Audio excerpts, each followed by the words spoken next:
Atenção! Você tem certeza de que o que pensa saber sobre amor e traição é real? Porque a história que você está prestes a ler fará você questionar cada fibra de confiança. Prepare-se para o impacto. O silêncio no vasto apartamento de cobertura de luxo foi a primeira coisa que o atingiu. Não a paz serena da manhã, mas um vazio frio e oco que se agarrava ao ar. Ricardo Medeiros a chamou. Isabela, mas apenas o eco respondeu. Na cama perfeitamente arrumada, onde sua esposa grávida deveria estar dormindo, jazia um único envelope branco. O nome dela não estava nele. O dele, sim. Dentro, a carta não gritava, nem acusava. Foi pior. Era tranquila, precisa e absolutamente devastadora. Falava de uma verdade que ela não podia mais esconder e de um futuro que ele acabara de perder. Isabela tinha ido embora, e ele estava prestes a descobrir que seu desaparecimento não foi um ato de fraqueza, mas sim o primeiro movimento em uma guerra que ele nunca viu chegar. O apartamento de cobertura da família Medeiros era um testemunho de uma vida vivida acima das nuvens, tanto literal quanto figurativamente. Situado 50 andares acima da extensão brilhante do centro de São Paulo, seus janelões do chão ao teto emolduravam uma cidade que parecia adorá-lo a seus pés. Para Isabela Medeiros era uma bela gaiola, primorosamente decorada com arte moderna, móveis italianos e o peso sufocante da solidão. Aos 7 meses de gravidez, Isabela movia-se pelo opulento espaço com uma graça suave que desmentia a sutil ansiedade em seus olhos. Ela frequentemente parava perto das enormes janelas, uma mão protetoramente pousada sobre sua barriga saliente, e observava as pessoas anônimas e minúsculas se apressando lá embaixo. Todas pareciam ir a algum lugar com um propósito. Ela, por outro lado, apenas esperava. Esperava que seu marido, Ricardo, voltasse para casa. Esperava que o bebê chegasse, uma menina que ela já havia chamado de Flora. Esperava que a vida que lhe foi prometida, finalmente, parecesse real. Ricardo Medeiros era um homem forjado no cadinho da ambição e do dinheiro antigo. Ele era devastadoramente bonito, com um charme que podia desarmar os parceiros de negócios mais enfadonhos e uma crueldade que havia duplicado a fortuna de sua família. Quando se casou com Isabela, uma curadora de arte de coração caloroso, com um sorriso gentil e uma alma genuína, as colunas sociais chamaram de conto de fadas. Ele era o príncipe e ela a linda e doce moça que havia capturado seu coração. Mas, como Isabela estava aprendendo, os contos de fadas muitas vezes eram melhores de se ler à distância. O homem por quem ela se apaixonara, aquele que citou poesia em seu primeiro encontro no Museu de Arte de São Paulo, MASP, que segurou sua mão durante uma tempestade porque sabia que ela estava com medo, estava se tornando um fantasma. Ele estava presente em corpo, mas ausente em espírito. Sua mente estava perpetuamente em outro lugar. Seu telefone era uma extensão permanente de sua mão, vibrando com mensagens de texto que ele escondia dela e chamadas que atendia em seu escritório, com a porta firmemente fechada. É a fusão, querida. Ele dizia, sua voz um bálsamo suave, destinada a acalmar qualquer suspeita. É um monstro. Só mais algumas semanas disso, eu prometo. Depois seremos só você, eu e nossa pequena Flora. Isabela queria acreditar nele. Ela se agarrava a essas palavras, repetindo-as para si mesma como um mantra. Ela preenchia seus dias com yoga pré-natal, projetando o quarto do bebê em suaves tons de lavanda e creme, e lendo livros sobre maternidade até que as palavras ficassem borradas. Ela estava construindo um ninho, enfeitando-o com todo o amor e esperança que possuía, rezando para que fosse o suficiente para atrair o homem com quem se casou a finalmente pousar. Sua melhor amiga, Juliana Barros, uma advogada perspicaz que via o mundo em fatos e provas, estava menos convencida. Uma fusão não exige sussurros ao telefone às 2 da manhã, Isabela, Juliana havia dito durante o almoço na semana anterior, com um olhar penetrante. E certamente não exige comprar uma colônia nova que cheira suspeitosamente a algo que uma jovem de 20 e poucos anos usaria. Ele está sob muito estresse. Isabela se defendeu, embora sua voz não tivesse convicção. Ele está fazendo isso por nós, por nossa família. Juliana apenas suspirou, estendendo a mão sobre a mesa para apertar a dela. Apenas tome cuidado. Um homem que constrói um império está acostumado a aquisições. Certifique-se de que você não seja uma delas. As palavras a haviam atingido, porque ecoavam uma voz pequena e assustadora em seu próprio coração. Ela afastou a dúvida, culpando os hormônios, as ansiedades de uma mãe de primeira viagem. Ricardo ainda tinha seus momentos de ternura. Ele voltava para casa tarde, exausto de suas reuniões, e colocava a mão sobre a barriga dela, um lampejo de admiração em seus olhos ao sentir o chute de sua filha. Minhas 2 garotas, ele murmurava, sua voz densa, com o que ela esperava desesperadamente ser emoção genuína.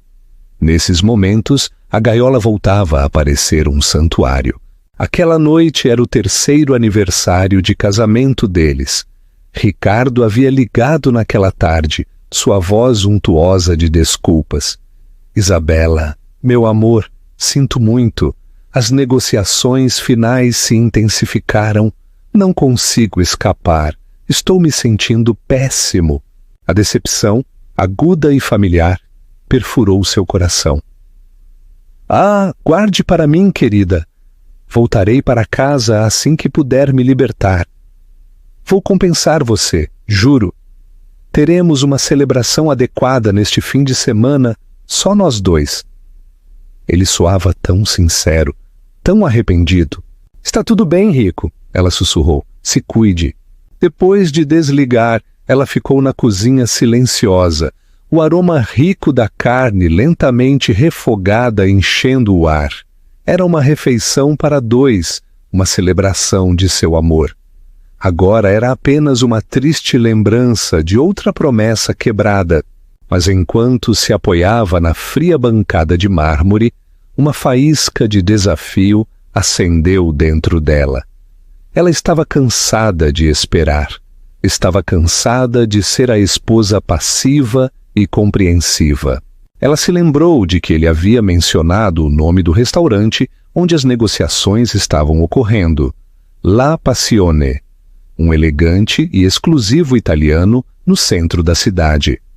Um plano audacioso e atípico se formou em sua mente. Ela embalaria uma porção do jantar de aniversário que havia preparado. Ela iria até ele. Ela não iria interromper. Claro que não. Apenas entregaria o pacote ao maître para que ele o passasse. Seria um pequeno gesto romântico, uma forma de se sentir conectada ao mundo dele, de lhe mostrar que estava pensando nele, de lembrá-lo do lar que o esperava. Com um renovado senso de propósito, ela trocou de roupa por um vestido de gestante simples, mas elegante. Suas mãos tremiam levemente enquanto aplicava um toque de maquiagem. Ela sentiu um chute poderoso vindo de dentro, como se Flora estivesse a encorajando. Está tudo bem, pequena, ela sussurrou para sua barriga. A mamãe só vai ver o papai. Ela embalou cuidadosamente um recipiente com um macio ossobuco e um acompanhamento de risoto de açafrão com um bilhete manuscrito dentro. Não podia deixar nosso aniversário passar sem que você provasse isso. eu te amo. Enquanto o elevador descia, levando-a de seu mundo isolado no céu, ela sentiu uma onda de excitação nervosa. Ela estava saindo de sua gaiola, mesmo que fosse apenas por uma hora. Ela estava assumindo o controle. As luzes da cidade se esbatiam pelas janelas do táxi. Cada uma pequena estrela em uma galáxia a qual ela estava finalmente se reintegrando. Ela não tinha ideia de que estava correndo em direção a uma colisão que estilhaçaria essa galáxia em 1 milhão de pedaços irreparáveis. A entrada do La Passione era discreta, marcada apenas por uma placa de latão polido e uma pesada porta de mogno. Era o tipo de lugar que prosperava com a exclusividade, onde fortunas eram discutidas sobre pratos de massa, com trufas e segredos eram sussurrados sobre taças de barolo envelhecido. Quando Isabela saiu do táxi, o ar frio da noite não conseguiu acalmar a batida frenética de seu coração. Ela agarrou a pequena sacola térmica contendo sua oferenda de paz, sentindo uma onda repentina de vergonha. Aquilo era uma ideia tola e desesperada? Ela afastou o pensamento. Aquele era um gesto romântico, não patético. Era uma esposa tentando se conectar com seu marido exausto em seu aniversário. Não havia vergonha nisso. O interior do restaurante era uma sinfonia de madeiras escuras, couro macio e uma luz dourada suave. Uma onda de calor e o suave murmúrio de conversas a invadiram. O maître, um homem alto e impecavelmente vestido, com um ar de indiferença educada, se aproximou dela. — Boa noite, madame. A senhora tem reserva? — Oh, não vou ficar. Isabela disse rapidamente, oferecendo um sorriso caloroso. — Estou aqui para deixar algo para meu marido. Ricardo Medeiros tem uma reunião de negócios aqui. A expressão do maître vacilou por uma fração de segundo, uma sutil mudança de cortesia profissional para algo cauteloso. Sim, ele está com o grupo da fusão. A voz de Isabela falhou um pouco. Ela nem sabia o nome da empresa com a qual ele supostamente estava se fundindo. A percepção percorreu suas costas com um arrepio. Claro, um momento. Ele olhou para uma tela em seu púlpito, franzindo levemente a testa. O Sr. Medeiros está sentado em um de nossos reservados mais privados, lá no fundo. A senhora poderia simplesmente entregar isso para ele, por favor? Ela perguntou, levantando a sacola. É uma surpresa para o nosso aniversário. Os olhos do homem se suavizaram com o que parecia ser pena genuína. Foi um olhar que colocou todos os nervos do corpo de Isabela em alerta máximo. Talvez seja melhor a senhora mesma entregar, madame.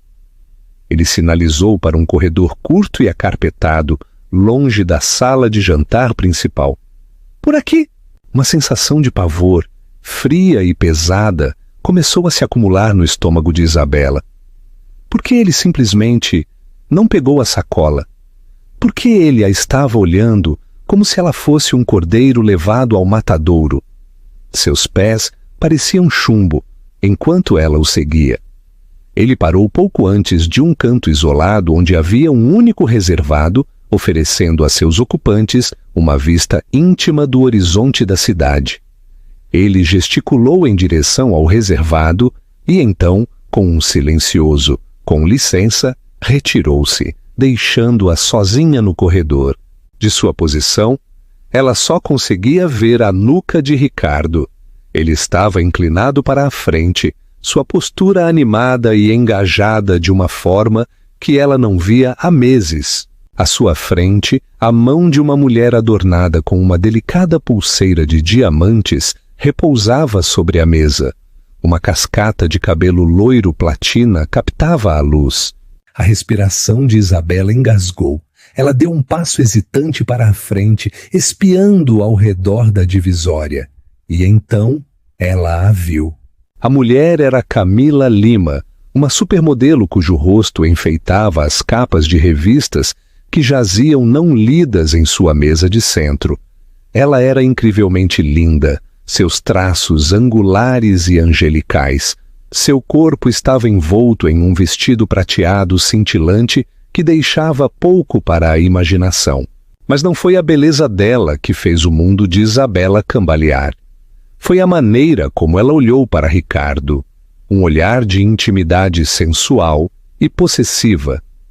E foi a maneira como Ricardo retribuiu o olhar.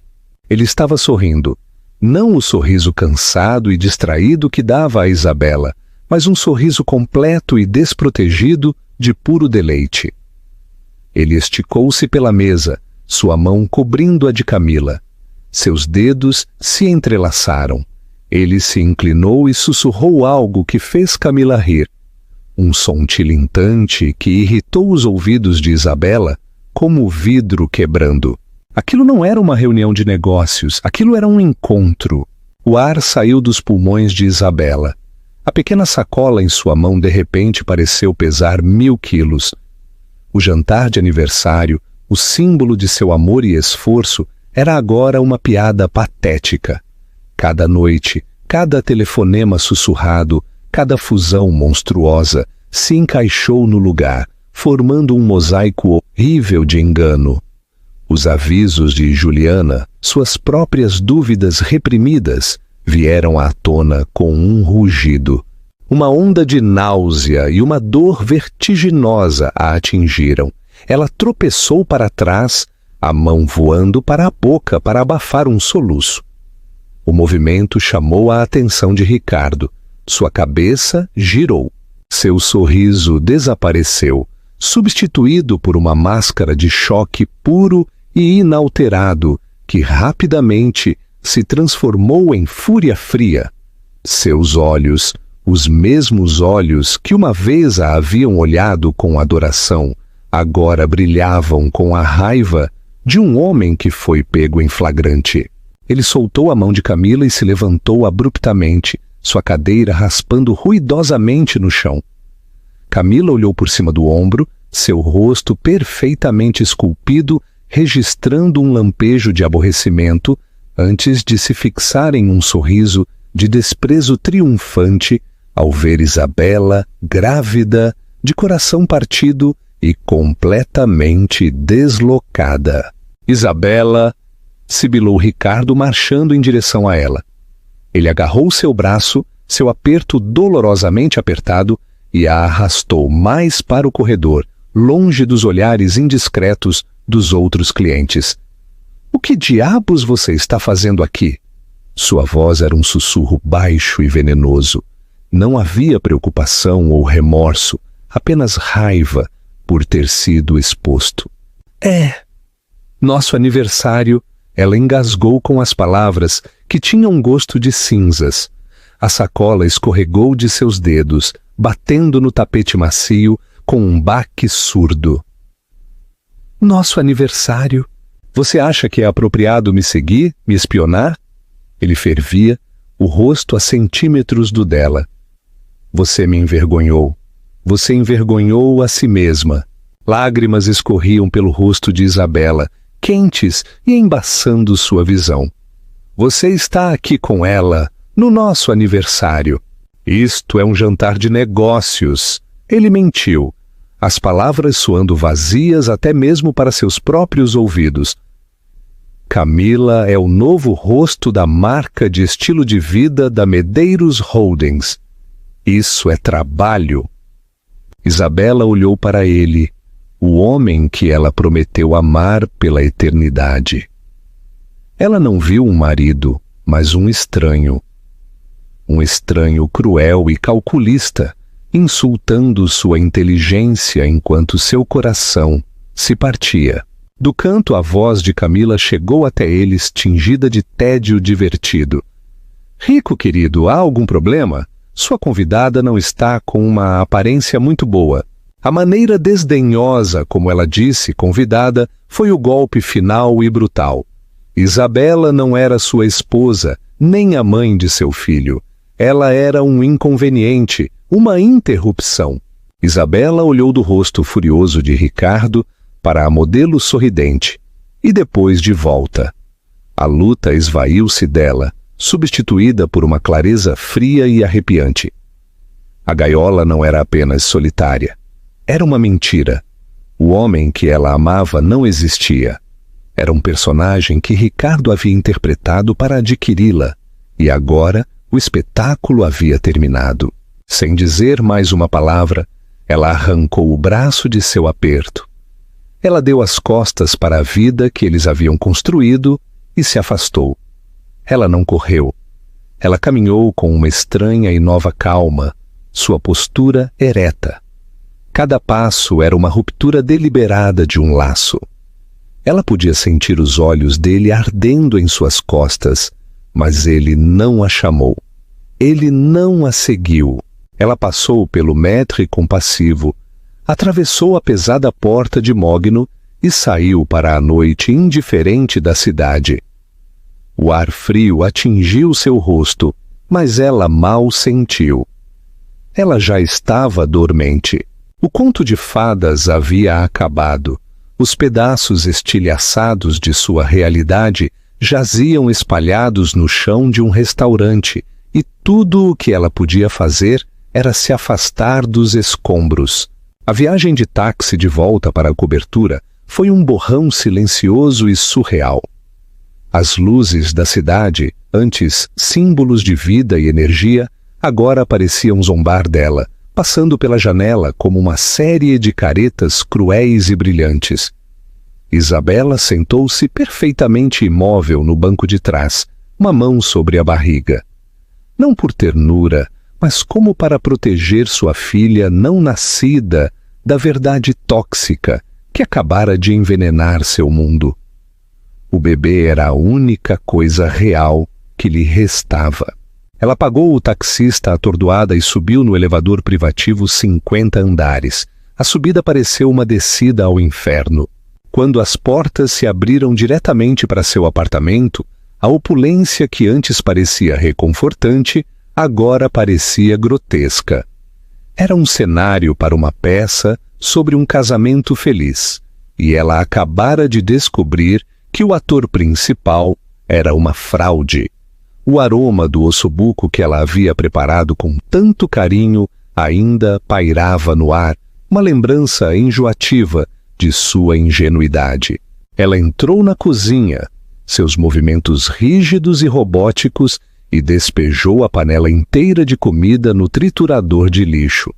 Ela observou, hipnotizada, enquanto a carne escura e rica e os vegetais eram pulverizados, transformados em uma massa irreconhecível. Pareceu simbólico. Por horas ela vagou pelo vasto apartamento como um fantasma. Tocou o mármore frio das bancadas, o caxemire macio dos sofás, as lombadas rígidas dos livros nas prateleiras. Estes eram os acessórios de sua vida e pareciam completamente alheios a ela. Ela foi para o quarto do bebê, um santuário de lavanda e creme que agora estava contaminado. Os pequenos vestidos pendurados no armário, o pequeno cavalo de balanço no canto, o mural de estrelas suaves no teto. Tudo era para uma menina que agora nasceria em um lar desfeito. Um soluço cru e dilacerado finalmente escapou de seus lábios, rompendo o silêncio sufocante. Ela caiu no chão, apoiando-se no berço, e chorou. Chorou pelo homem com quem pensou ter casado, pelo amor que pensou que compartilhavam, pelo futuro que lhe foi roubado. Ela chorou até se esvaziar, até não restar mais lágrimas, apenas uma fria e dura clareza que se instalou profundamente em seus ossos. A traição de Ricardo não foi apenas um caso, foi uma falta de respeito fundamental por ela, por seu casamento, por seu filho. A raiva dele ao ser descoberto foi mais reveladora do que qualquer desculpa. Ele não lamentava o que fez, estava furioso porque ela o havia visto como ele realmente era. Ela não podia criar um filho neste ambiente de mentiras e desprezo. Não podia deixar sua filha crescer pensando que era assim que o amor era. Uma nova emoção começou a florescer na paisagem desolada de seu coração. Não raiva, mas resolução. Uma resolução de ferro, inabalável. Ela não seria uma vítima. Não seria a pobre esposa grávida sobre a qual se sussurrava nas colunas sociais. Ela não ficaria para lutar contra um homem sem honra. Ela desapareceria. O plano se formou com uma rapidez e precisão surpreendentes que ela não sabia que possuía. Foi como se o choque tivesse queimado toda a sua indecisão, deixando apenas um núcleo de puro instinto protetor. Ela foi para seu escritório particular, uma pequena sala que Ricardo sempre havia descartado como seu espaço de hobbies. Ela abriu uma gaveta trancada de sua escrivaninha, revelando um talão de poupança de uma conta que ele não sabia que existia. Era uma herança de sua avó, uma mulher ferozmente independente, que uma vez lhe disse: "Sempre tenha seu próprio jardim, querida, um lugar que ninguém mais possa tocar." Isabela havia mantido a conta, depositando pequenas quantias de seu trabalho de consultoria de arte freelancer ao longo dos anos. Não era uma fortuna, mas era o suficiente. Era o seu jardim. Ela arrumou uma pequena mala discreta, não com as roupas de grife de sua vida atual, mas com itens práticos. Sapatos confortáveis, vestidos simples, o exemplar surrado de orgulho e preconceito que sua mãe havia lhe dado. Ela pegou apenas uma foto emoldurada, um ultrassom de Flora. Ela embalou suas vitaminas pré-natais e uma pequena pasta contendo seus documentos essenciais. Todo o resto, os vestidos de alta costura, as joias brilhantes, os adornos vazios de ser a senhora Medeiros, ela deixou para trás. Eram partes de um disfarce que ela nunca mais usaria. Finalmente, ela se sentou na grande escrivaninha de mogno do escritório de Ricardo. Ela pegou uma única folha de seu papel timbrado pesado. Sua mão não tremeu enquanto ela escrevia. Ela não derramou nenhuma de suas mágoas na página. Não haveria acusações, nem súplicas, nem longas explicações encharcadas de lágrimas. Ele não merecia sua dor. Ela escreveu apenas 3 frases curtas. "Ricardo, você me disse uma vez que nunca poderia viver em um mundo sem confiança. Agora vejo que você estava falando apenas da sua própria. Vou encontrar um mundo onde minha filha possa respirar a verdade." Ela não assinou com amor. Ela não assinou de forma alguma. Ela entrou no quarto principal. A cama king size, com seus lençóis de 1000 fios, parecia vasta e vazia. Ela colocou a carta dobrada bem no centro de seu travesseiro. Era uma bandeira de rendição branca e austera, em uma guerra que ele nem sabia que ela estava lutando. Com um último olhar ao redor da cobertura que não era mais seu lar, Isabela Medeiros se dirigiu ao elevador de serviço. Com sua pequena mala na mão, ela o desceu até o térreo, saindo não para o grande hall com porteiro, mas para um tranquilo beco traseiro. Ela deslizou para a escuridão antes do amanhecer da cidade, misturando-se às sombras como um fantasma, deixando para trás uma vida que não passava de uma linda mentira dourada. Horas depois, Ricardo retornou. Ele ainda estava furioso, revivendo a cena desastrosa no restaurante. Camila havia ficado furiosa, acusando-o de ser descuidado. Ele havia passado as últimas horas apaziguando-a com promessas de uma viagem a Paris e um novo colar de diamantes.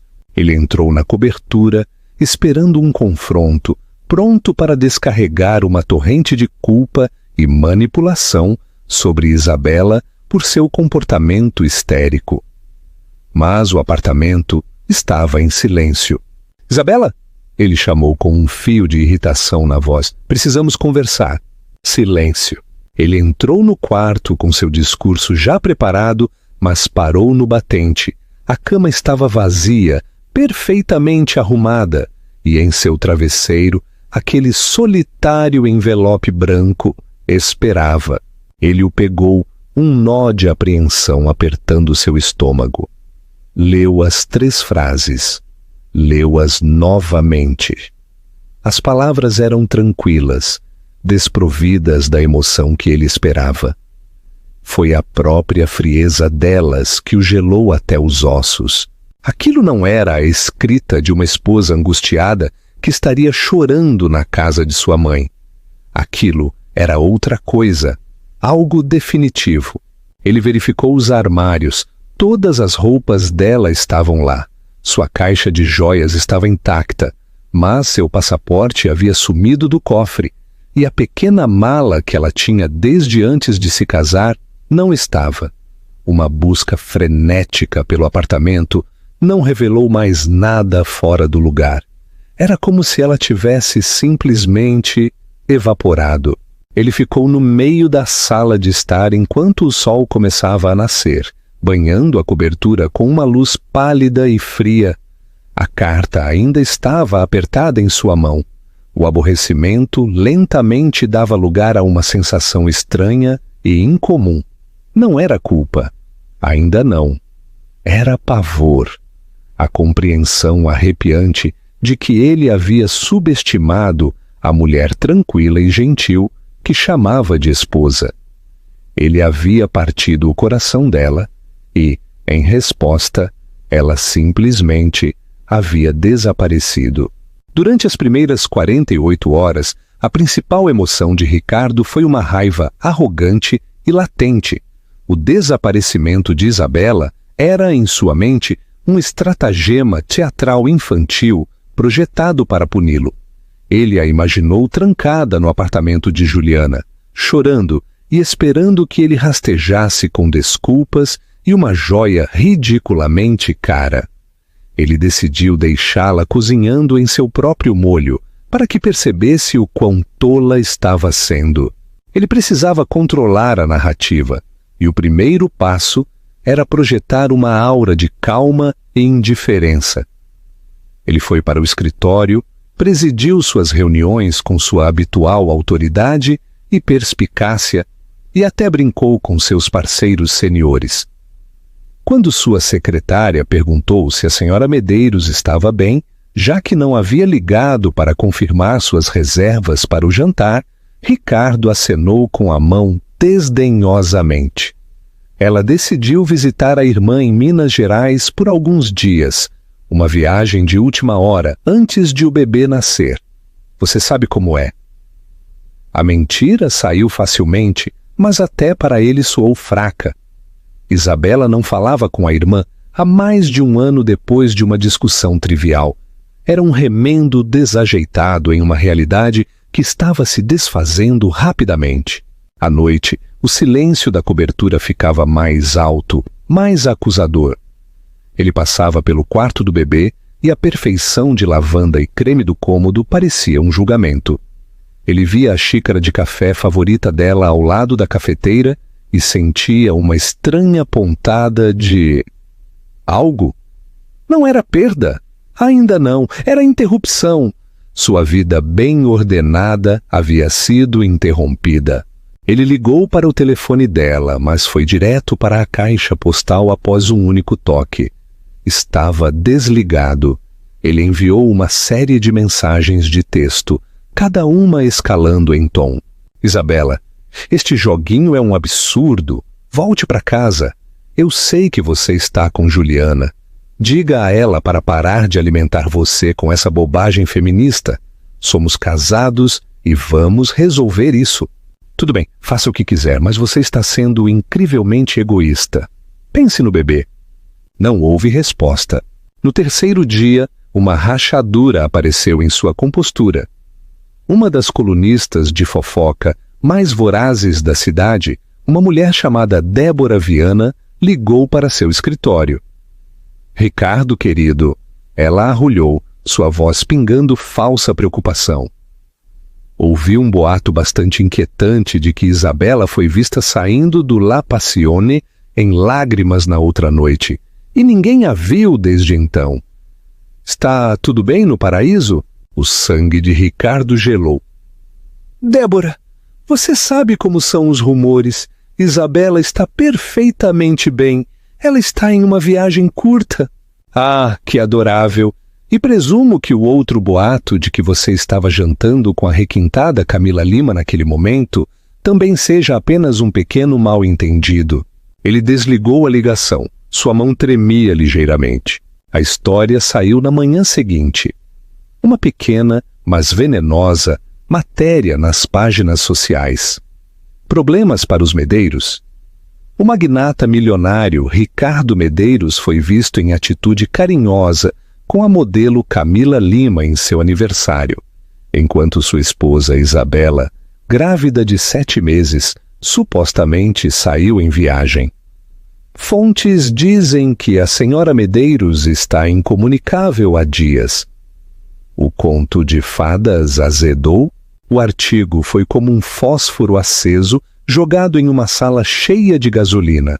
As ligações começaram imediatamente. Sua mãe, uma matriarca formidável, preocupada apenas com a imagem pública da família, estava apoplética. Ricardo, o que significa isso? Uma esposa grávida desaparecida? Uma modelo? Você perdeu a cabeça? Encontre sua esposa e resolva isso antes que manche o nome Medeiros. Seus parceiros de negócios estavam mais contidos, mas igualmente preocupados. A fusão estava em seus estágios finais e delicados. A imagem do CEO, envolvido em um sórdido escândalo doméstico, era catastrófica. Isso tem que sumir, Rico. Seu parceiro sênior o advertiu com voz sombria. Limpe isso. O pânico, frio e agudo, finalmente perfurou a arrogância de Ricardo. Aquilo não era mais uma disputa conjugal. Era uma crise. Ele dirigiu até o escritório de advocacia de Juliana Barros, invadindo a recepção e forçando a entrada em seu escritório. Juliana estava sentada atrás de sua mesa, com uma expressão fria e serena. Ela não parecia surpresa em vê-lo. Onde ela está? Ele exigiu com a voz rouca. Presumo que você esteja se referindo à sua esposa. Juliana respondeu com um tom glacial. Ela não o convidou a se sentar. A mesma que você humilhou publicamente. Isso é entre Isabela e eu. Você não tem o direito de escondê-la de mim. Juliana inclinou-se para a frente, seus olhos semicerrados. Deixe-me ser muito clara, Ricardo. Não vi nem falei com Isabela desde antes do aniversário de vocês. Mas se eu soubesse onde ela está, eu não diria. Um homem que não se pode confiar com o coração de sua esposa, certamente não se pode confiar com o paradeiro dela. Agora, saia do meu escritório antes que eu o faça ser despejado por invasão de propriedade. A negação dela foi tão absoluta, tão convincente, que o aterrorizou genuinamente. Se Isabela não estava com Juliana, então onde diabos ela estava? A situação saiu do controle. A voragem da mídia cresceu. Carros de reportagem estavam agora estacionados em frente ao seu prédio de escritórios e sua cobertura. A história havia evoluído. O desaparecimento de Isabela Medeiros. O rosto dela, ao lado de uma foto brilhante de uma Isabela grávida e um take sedutor de Camila, estava em toda parte. Camila, longe de ser um conforto, tornou-se um pesadelo. Ela ligava incessantemente, sua voz uma mistura estridente de pânico e acusação. Meu agente acabou de me demitir. Eles disseram que a imagem de destruidora de lares escandalosa não é boa para minha marca. Você me disse que ela não era ninguém rico. Você me disse que tinha isso sob controle. Estou lidando com isso. Ele retrucou com a paciência esgotada. Estou lidando com isso. O mundo inteiro pensa que sou um monstro que fez uma pobre mulher grávida fugir. Você precisa consertar isso. Convoque uma coletiva de imprensa. Diga a eles que estamos apaixonados e que ela era instável. O narcisismo egocêntrico dela, de repente, pareceu-lhe repulsivo. O glamour e a emoção que ela representava azedaram em algo barato e desesperado. Ele a viu pelo que ela era, outra aquisição, e uma que estava rapidamente perdendo seu valor. Uma semana depois que Isabela se foi, Ricardo sentou-se sozinho na cobertura escura, as luzes da cidade cintilando com indiferença do lado de fora. Seu império tremia, sua reputação estava em frangalhos e sua amante era um fardo. O silêncio do apartamento não era mais apenas vazio. Zombava dele. Ele finalmente olhou para a carta novamente. As 3 breves frases que haviam iniciado tudo. Vou encontrar um mundo onde minha filha possa respirar a verdade. Ele havia descartado isso como melodrama. Agora soava como uma declaração de guerra. Ele não havia apenas perdido uma esposa, havia criado um inimigo. E pela primeira vez em sua vida dourada e privilegiada, Ricardo Medeiros sentiu um medo verdadeiro e profundo. Ele estava superado. Suas ferramentas habituais de poder, dinheiro e intimidação eram inúteis. Ele precisava encontrá-la não apenas para salvar sua empresa, mas porque um vazio aterrorizante havia se aberto em sua vida, onde ela costumava estar. Ele tinha que encontrá-la, e para isso, precisava de alguém que pudesse operar nas sombras que ele havia criado com tanta negligência. Com seu mundo desmoronando e a polícia agora fazendo perguntas incisivas sobre distúrbios domésticos, uma linha de investigação que gelou seu sangue, Ricardo soube que precisava de um especialista. Ele não precisava de um advogado combativo ou de um agente de relações públicas astuto. Ele precisava de um fantasma. Ele precisava de alguém que pudesse navegar pelo mundo oculto dos segredos e dos desaparecimentos. Alguém que operasse com discrição e eficiência implacável. Sua busca o levou a um nome falado apenas em voz baixa, nos círculos mais poderosos da cidade. O Sr. Santos. Ele não era um investigador particular no sentido tradicional.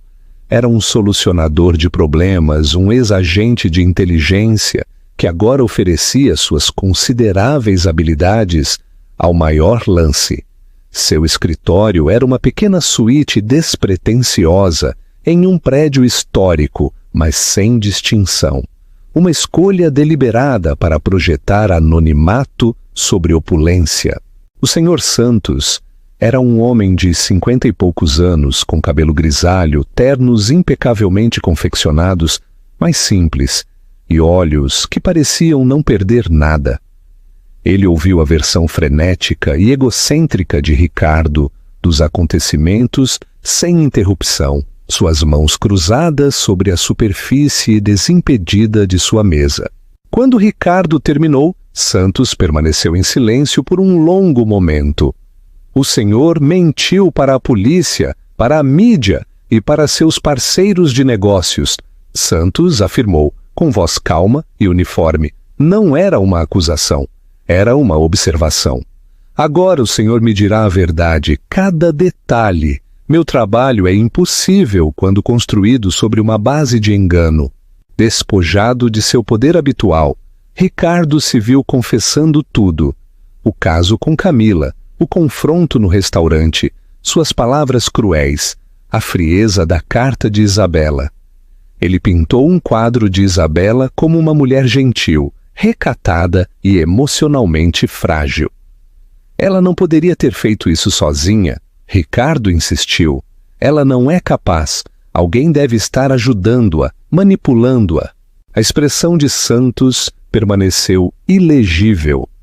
Suposições são o inimigo da descoberta, Sr. Medeiros. O senhor presumiu que sua esposa é fraca. Operemos com a evidência em vez disso. A investigação de Santos começou não com uma busca por Isabela, mas com uma desconstrução forense de sua vida. Ele não estava procurando uma donzela em perigo. Ele estava procurando uma estrategista. Ele acessou registros financeiros, registros telefônicos e contas de e-mail que Ricardo nem sabia que Isabela tinha. Lentamente, começou a surgir um retrato de uma mulher completamente diferente. Sua esposa não estava ociosa, Sr. Medeiros. Santos relatou uma semana depois, deslizando uma pasta fina sobre sua mesa. Nos últimos 6 meses, ela tem movido metodicamente pequenas somas de dinheiro de suas contas conjuntas, quantias pequenas o suficiente para passar despercebidas pelo senhor para um fundo privado.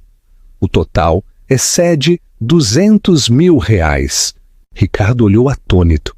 Isso é impossível. Ela nunca lidou com finanças. Ela também liquidou uma pequena carteira de ações que herdou de sua avó 3 semanas antes de desaparecer. Santos continuou, com a voz inexpressiva.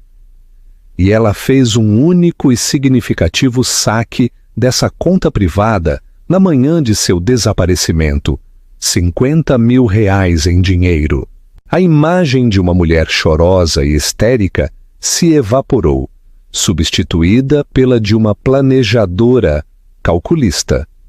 O desaparecimento não foi um ato espontâneo de mágoa. Foi uma fuga premeditada. As investigações de Santos se aprofundaram, descobrindo camadas da própria vida de Ricardo que ele preferia manter ocultas. O investigador encontrou evidências de outras indiscrições, um padrão de comportamento com mulheres que beirava o predatório. Mais alarmante, ele apontou várias das recentes operações de negócios de Ricardo. Essa fusão que tanto o preocupa, disse Santos com o olhar afiado. A da Omnicorp. Minhas fontes me dizem que há irregularidades, sussurros de avaliações inflacionadas de ativos de empresas de fachada, coisas que a Comissão de Valores Mobiliários, CVM, acharia muito interessantes.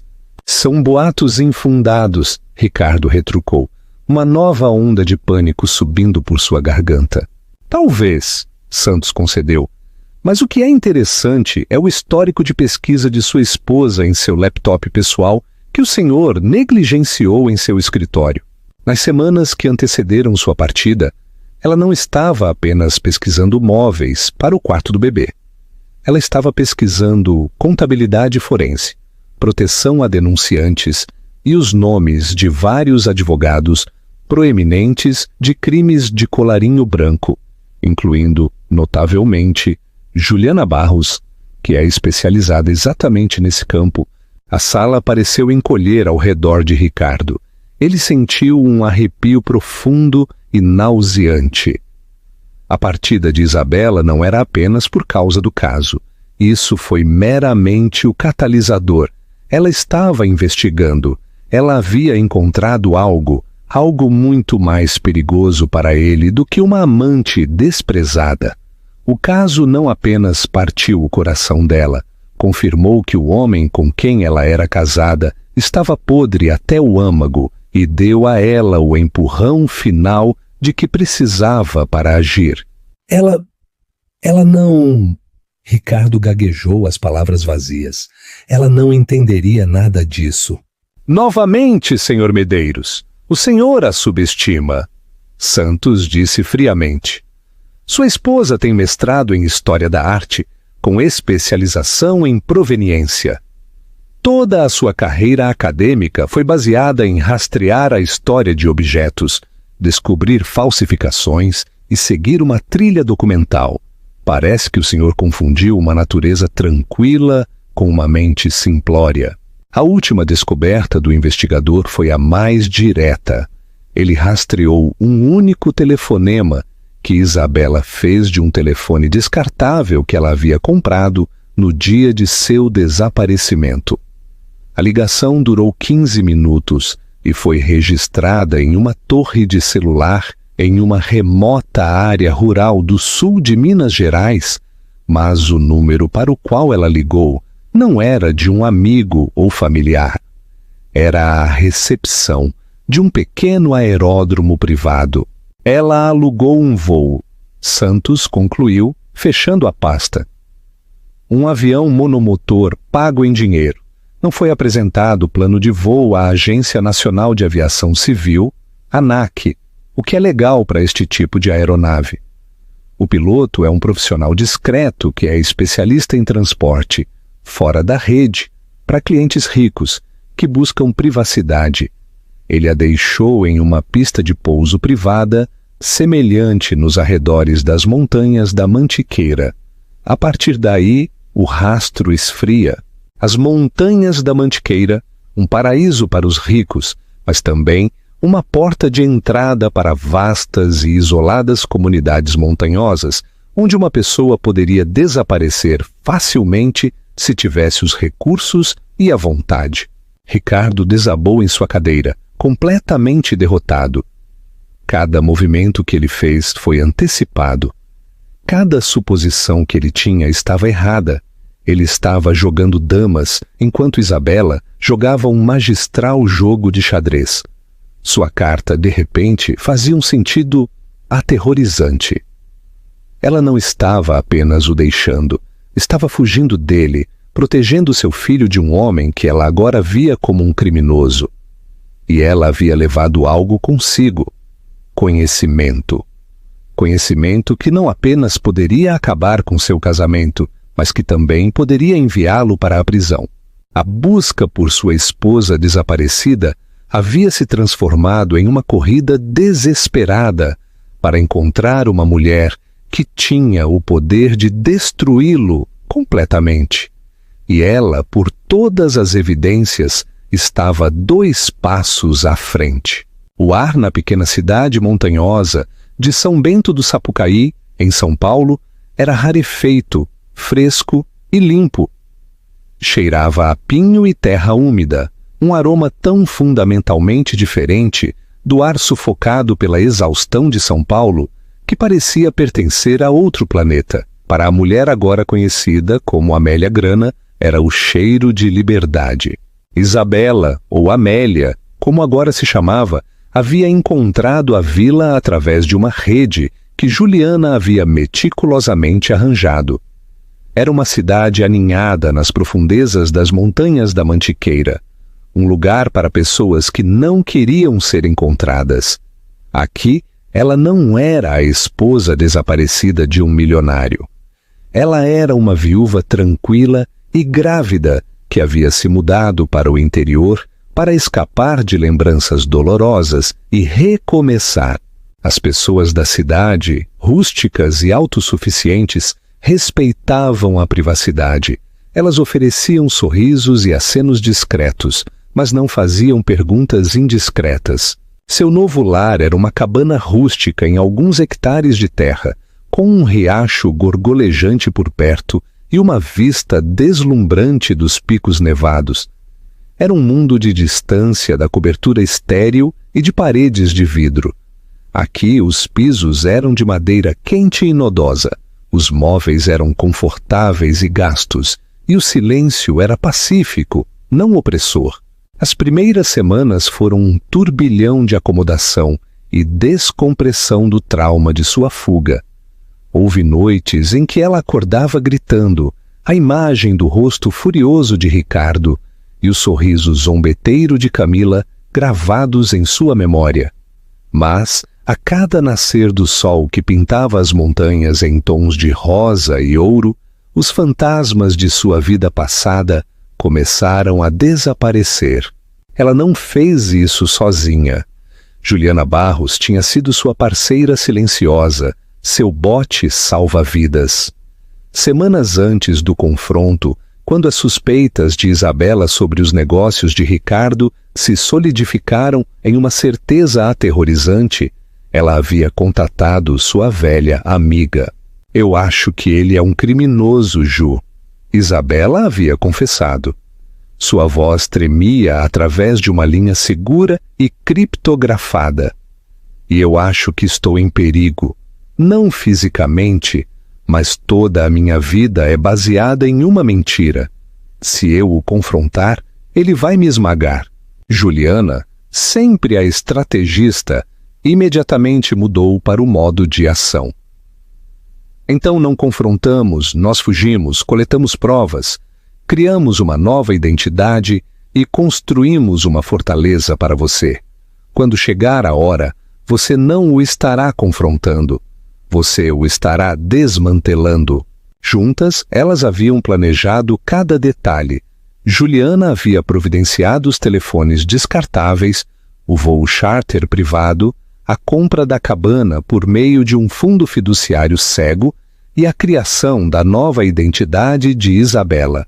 O papel de Isabela tinha sido o de desempenhar o papel de esposa desavisada, enquanto discretamente baixava arquivos incriminadores do servidor doméstico de Ricardo.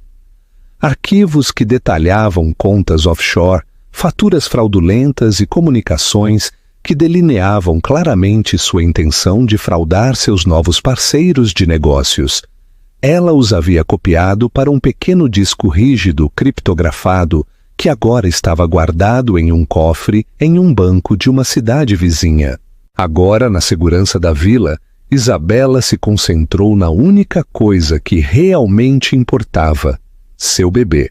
Ela passava seus dias caminhando pelas trilhas da montanha, respirando o ar puro e conversando com a pequena vida crescendo dentro dela.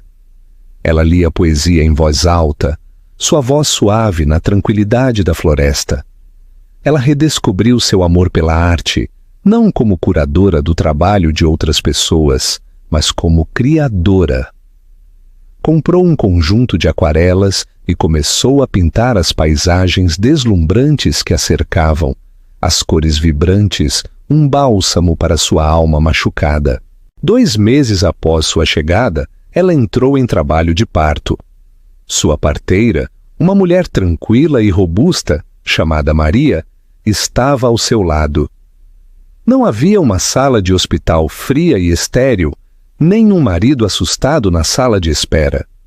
O parto aconteceu em sua cabana, em frente a uma lareira crepitante, enquanto uma neve suave começava a cair do lado de fora. Após horas de parto intenso, ela segurou sua filha em seus braços. A bebê era perfeita, com uma mecha de cabelo escuro e olhos que pareciam conter toda a sabedoria das montanhas.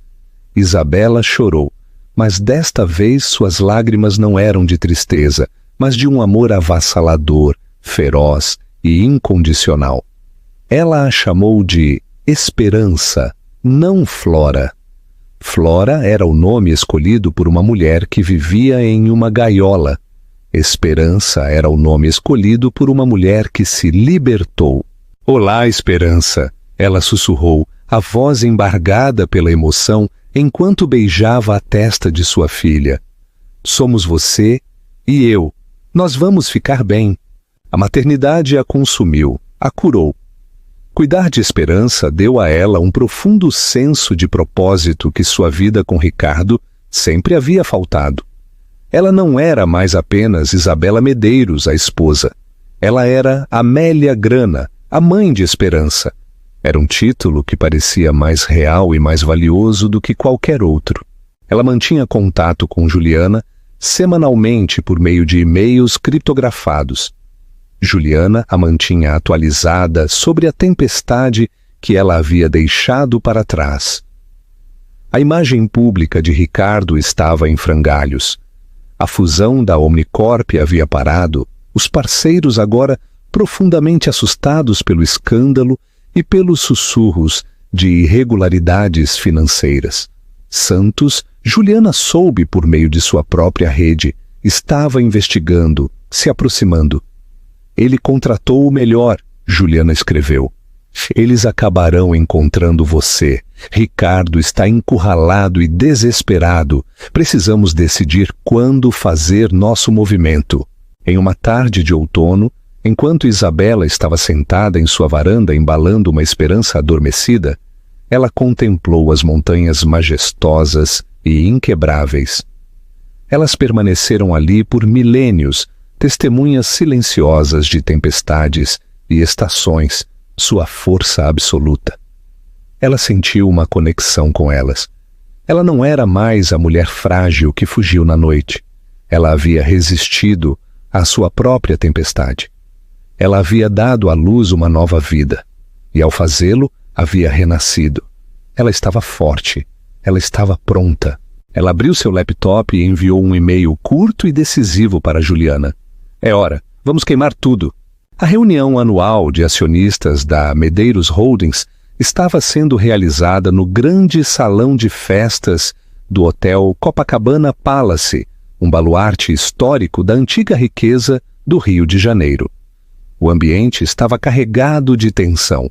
Por meses, a empresa vinha perdendo valor.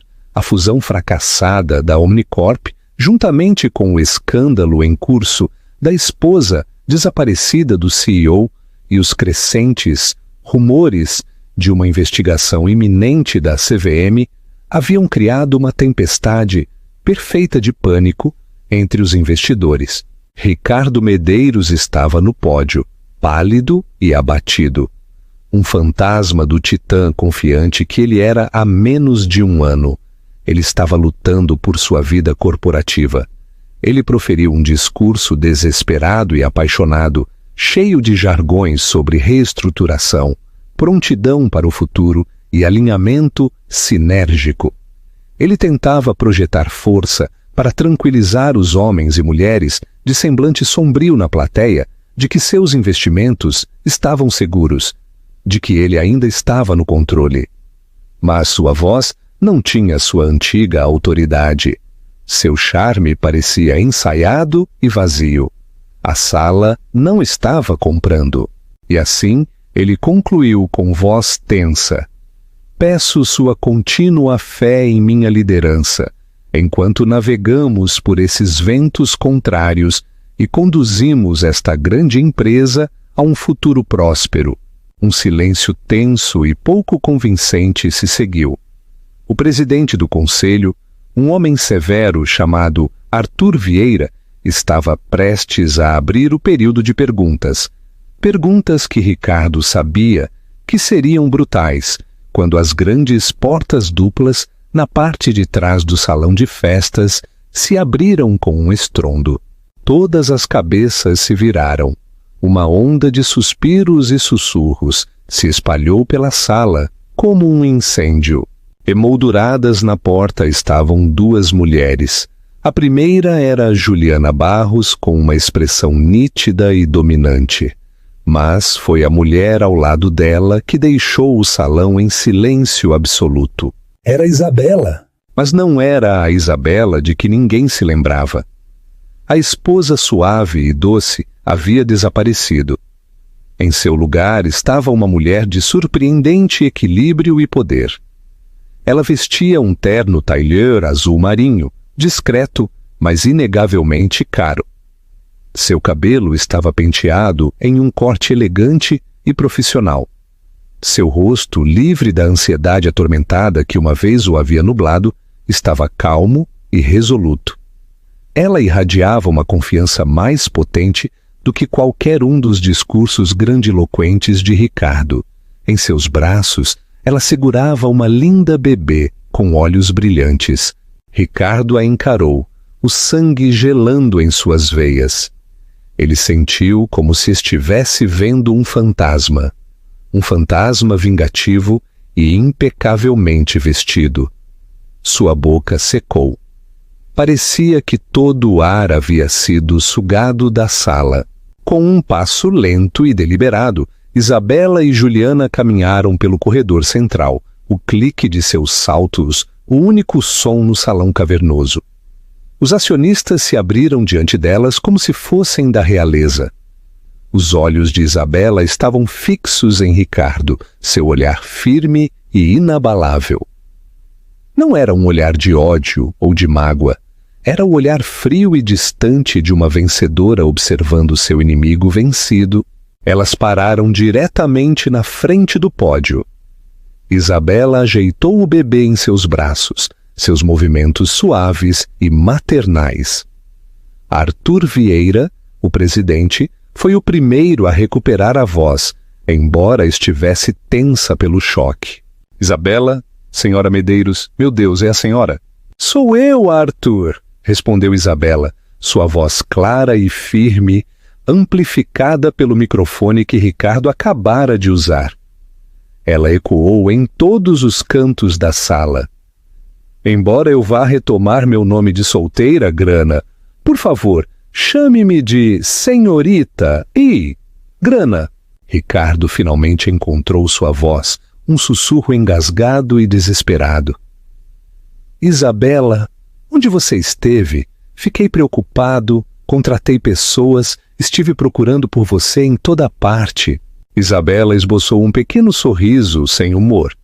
Sim, eu sei, o Sr. Santos é muito bom em seu trabalho, mas eu não estava perdida, Ricardo. Eu estava me preparando.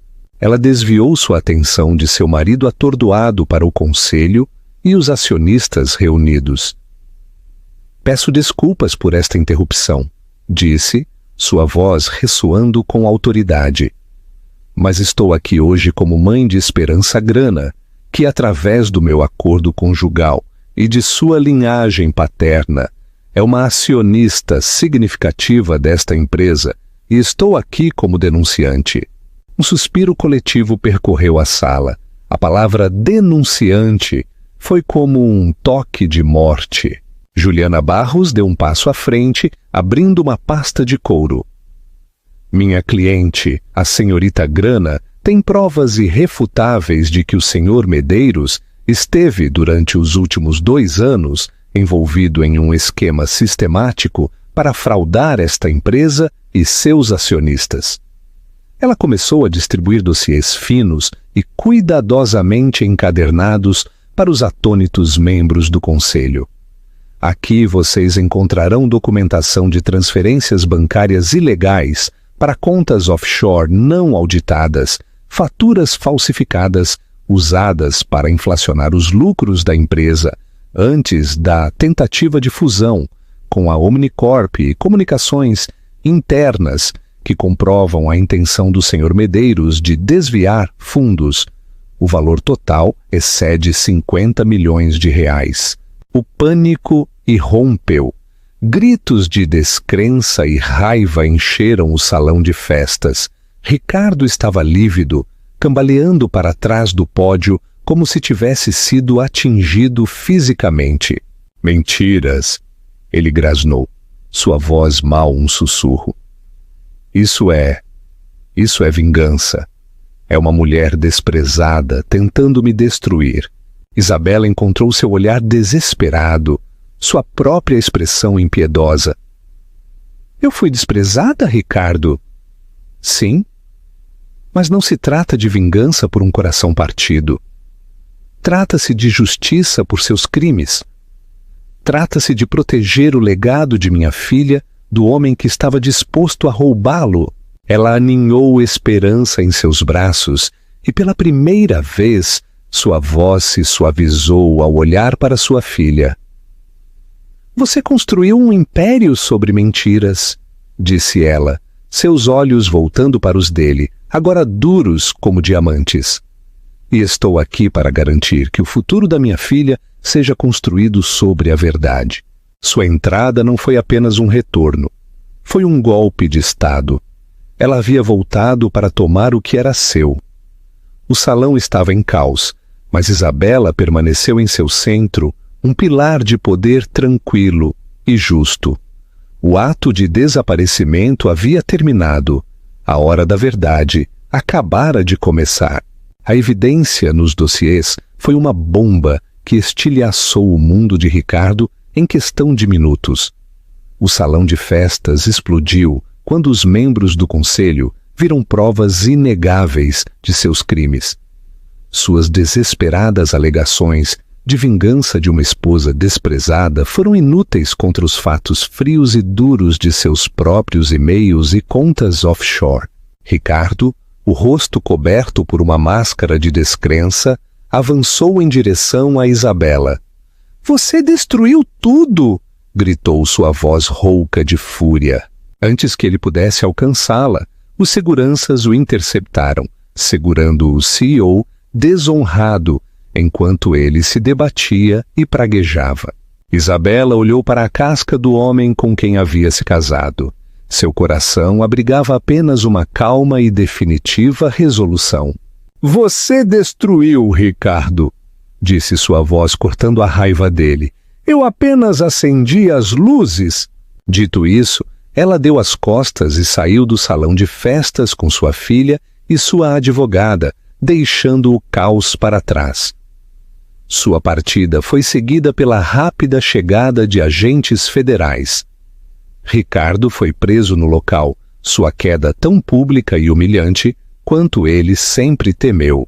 As consequências foram absolutas. Condenado por múltiplas acusações de fraude e desvio de dinheiro, Ricardo foi sentenciado a uma longa pena de prisão, despojado de seus bens e seu poder. O Conselho da Medeiros, em um esforço para salvar a empresa, nomeou Isabela, agora a senhorita Grana, para um cargo de consultora, confiando em sua integridade para restaurar a fé no negócio.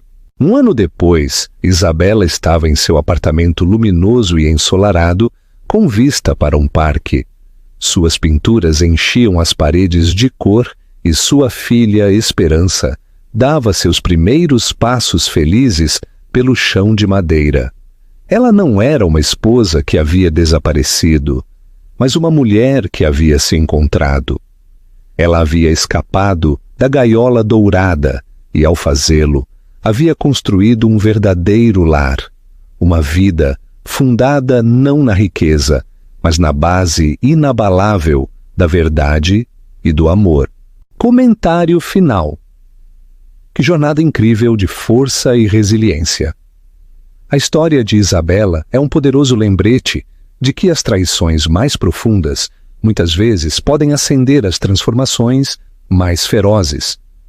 Ela transformou sua dor não em desespero, mas em uma busca meticulosamente planejada por justiça, provando que o verdadeiro poder não é sobre riqueza ou status, mas sobre integridade, coragem e um amor inabalável por sua filha. Ela não apenas escapou de um casamento tóxico, ela desmantelou um império de mentiras para construir um futuro baseado na verdade. Se a história de triunfo dela tocou você, por favor, reserve um momento para mostrar seu apoio. Dê um like para nos dizer que você gostou e compartilhe este vídeo com alguém que ame uma história de karma, definitivo e empoderamento. Não se esqueça de se inscrever e ativar as notificações para não perder nossa próxima história emocionante. Obrigado por ouvir e nos vemos na próxima história.